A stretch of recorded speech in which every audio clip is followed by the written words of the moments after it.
Hello everyone, আসসালামু আলাইকুম। Welcome back to my channel. আপনারা সবাই কেমন আছেন? আল্লাহর দয়া অশেষ রহমতে আমরা আলহামদুলিল্লাহ খুব ভালো আছি। তো প্রতিদিনের মতো আরেকটি ব্লগ নিয়ে আপনাদের মাঝে চলে আসলাম। আমি দুপুর থেকে ভিডিওটা শুরু করে দিয়েছি। এখানে গাছের নিচে আমরা অনেকজন মিলে বসেছিলাম, বাতাস ছিল অনেক। আর আমার শাশুড়ি মা আর আমি মিলে বসে বসে এখানে গম ছেঁচতেছিলাম। গমের উপরে যে ছিলকাটা আছে ওটা তুলে নিচ্ছিলাম, কারণ এটা দিয়ে নাকি গমের পায়েস তৈরি করা হবে।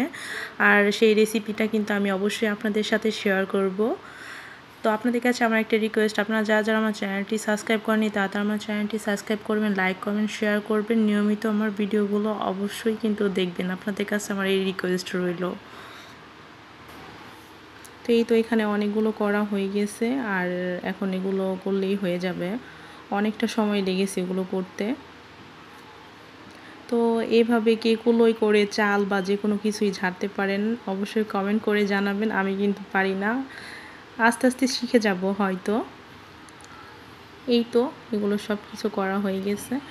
এরপর আমাকে কাকি বলতেছিল যে দেখো এই ডুমুর গাছের মধ্যে পাখির বাচ্চা তোলাইছে, তুমি একটু ভিডিও করে রাখো।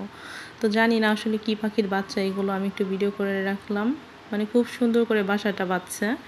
তো তারপরের দিন কাকি বলতেছে এটা নাকি দাদু এই গাছটা কেটে ফেলছে, দাদু দেখে নাই যে এখানে পাখি বাসা করছে, পরে বলল যে আমাকে গাছটা কেটে ফেলছে। এরপর ওখান থেকে এসে রুম টুম সব গুছিয়ে ঝাড়ু দিয়ে মুছে নিচ্ছিলাম রুমটা। এরপর বিকেলে একটু বাসার ভিতরে হাঁটাহাঁটি করছিলাম। আমাদের পাশের বাসার চাচিদের গাছে 3 ফল ধরে আসছে। এই গাছে অনেকগুলো ফল ধরেছিল, তখন ভিডিও করা হয়নি আমার। এখন ভিডিও করলাম, একটা ফলই আছে। আর এটা হচ্ছে আলু বোখারা গাছ। কে কে আলু বোখারা গাছ প্রথম দেখলেন অবশ্যই কমেন্ট করে জানাবেন।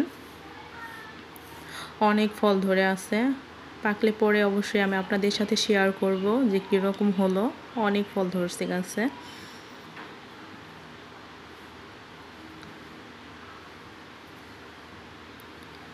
তারপর এই পাশে পেঁপে গাছে অনেক পেঁপে ধরে আছে। আর এই গাছের পেঁপেগুলো কিন্তু খেতে খুবই মিষ্টি। আর এই পাশে লিচু গাছে অনেক লিচুই ধরেছে। তো আমাদের এই বাসার কাকা গাছ প্রেমী, অনেক ধরনের গাছ লাগিয়েছে উনি ওনাদের বাসায়।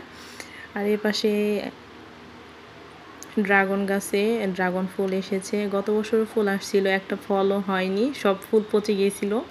দেখা যাক এবছর কি হয়। আর এটা হচ্ছে আমার রুম, আমি তাই দেখালাম আর কি। আর এখানে বেগুন গাছে বেগুন হলুদ হয়ে আছে। এই বেগুনটা থেকে নাকি দানা বের করে তারপরে চারা লাগাবে। আর এই গাছটার বয়স নাকি 1-1.5 বছর। এর মধ্যেই নাকি কয়েকবার আনার খাওয়া হয়ে গিয়েছে, আবারও ফুল আসছে। আর ফুলগুলো দেখতে কিন্তু মাশাআল্লাহ খুব সুন্দর। আর এখানে আছে অ্যাভোকাডো গাছ। যদিও অ্যাভোকাডো গাছে এখনও কোনো ফুল বা ফলের দেখা পাওয়া যায়নি, আশা করা যায় সামনে হবে। আর ওই হচ্ছে প্যাশন ফ্রুট গাছ, অনেকে আনারকলি নামেও চিনে। এই গাছ দিয়ে তো একদম বাড়ি ভর্তি হয়ে গিয়েছে। যত গাছ আছে ওইখানে, বড় যত গাছ আছে সব গাছ ওই গাছ গিয়ে একদম লতা পাতার মতো পেঁচিয়ে আছে। আর অনেক ফুল হয়েছিল, এখন দেখা যাক কি হয়, ফল হয় কবে। এই বছরও ফুল আসছে, দেখি কি হয়। তো এখানে বাচ্চা কাচ্চারা খেলাধুলা করছিল, তাই একটু ভিডিও করে নিলাম ওদেরকে। তো আজকের মতো ভিডিওটি এখানেই শেষ করব। সবাই ভালো থাকবেন, সুস্থ থাকবেন। আল্লাহ হাফেজ।